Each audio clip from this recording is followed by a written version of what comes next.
Model academy কর্তৃক আয়োজিত online ক্লাসে প্রথম শ্রেণীর ছোট্ট সোনামণিদের আবারও স্বাগতম। ছোট্ট সোনামণিরা, কেমন আছো তোমরা? নিশ্চয়ই ভালো আছো। আমিও ভালো আছি। আমি পপিরানী মণ্ডল, সহকারী শিক্ষক, মডেল একাডেমি। আজকে আমি তোমাদের হিন্দু ধর্ম ও নৈতিক শিক্ষা বইয়ের পাঠ 10 নিয়ে আলোচনা করব। পাঠের শিরোনাম রামায়ণের গল্প। এই রামায়ণের গল্পে রয়েছে রাম সীতার কাহিনী।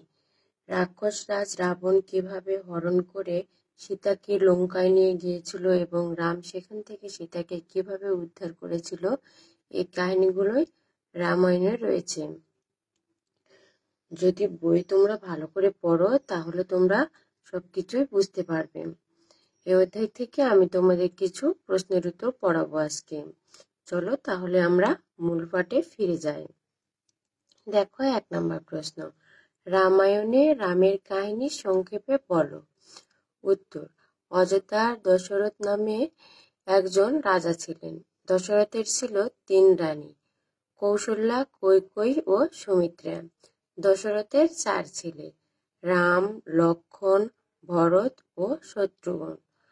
রাম ও লক্ষ্মণ বিশ্বামিত্র মুনির সাথে মিথিলায় যান। মিথিলার রাজার এক বিশাল ধনু ছিল। এখানে ধনু বলতে ধনুককে বুঝিয়েছেন। তিনি বলেছিলেন যে ধনুটি ভাঙতে পারবে তার সাথে তার মেয়ের বিয়ে দিবেন। রাম সে ধনু ভেঙে সীতাকে বিয়ে করেন এবং অযোধ্যায় ফিরে আসেন। দশরথ ঠিক করলেন বড় ছেলে রামকে যুবরাজ বানাবেন, কিন্তু বাধা দিলেন কৈকেয়ী। দশরথ অসুস্থ অবস্থায় সেবা যত্ন করে কৈকেয়ী 2টি বর নিয়েছিলেন। প্রথম বরে তার ছেলে, এখানে তার বলতে কৈকেয়ীকে বুঝিয়েছে, তার ছেলে ভরতকে রাজা বানাতে হবে। আর দ্বিতীয় বরে রামকে 14 বছরের জন্য বনে পাঠাতে হবে। তার পিতা যখন রানীকে কথা দিয়েছেন তাকে পিতার কথা রক্ষা করতে হবে। এখানে তার বলতে রামকে বুঝিয়েছে। পিতৃসত্য পালনের জন্য রাম 14 বছরের জন্য বনবাসে গিয়েছিলেন।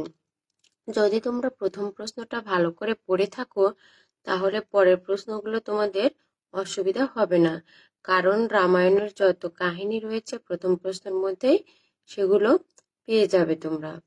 দেখো তাহলে এবার দ্বিতীয় প্রশ্ন, অযোধ্যার রাজা কে ছিলেন? উত্তর, অযোধ্যার রাজা ছিলেন দশরথ। 3 নম্বর প্রশ্ন দেখো, দশরথের কয় পুত্র ছিলেন ও তাদের নাম কি?